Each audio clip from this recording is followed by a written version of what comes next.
Здравейте във втори епизод на нашия подкаст, братовчените! Ние сме тук с господин Ягодов и госпожа Ягодка. Днес темата ще бъде Коледа отново. Ще отговаряме на всякакви въпроси.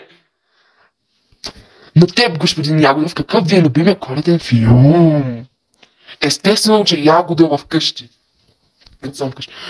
А на теб, госпожо Ягодка, при мен е сам в Ягода. Добре, ягодки. Тъй като разбрахме какво ние обичаме да ядем, да гледаме, да играем, сега ще преминем на следващата тема.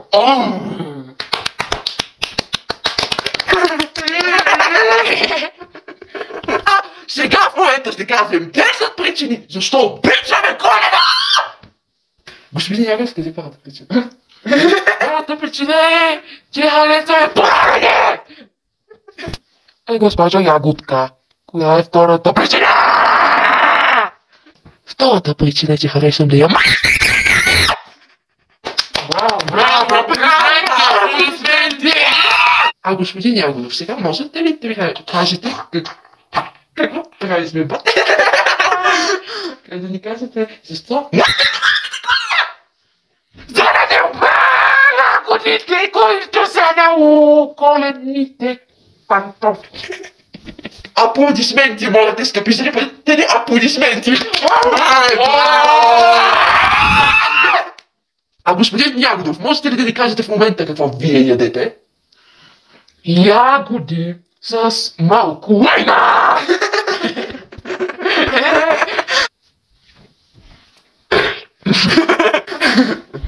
Добре, господин Ягодов, а можете ли да ни кажете кои са твоите любими факти от Шиловите Клосърс? 300 000 факта за ягодките!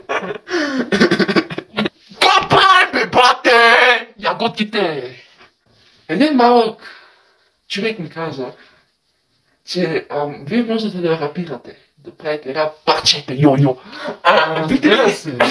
Да, аз все така съм господин Ягодов.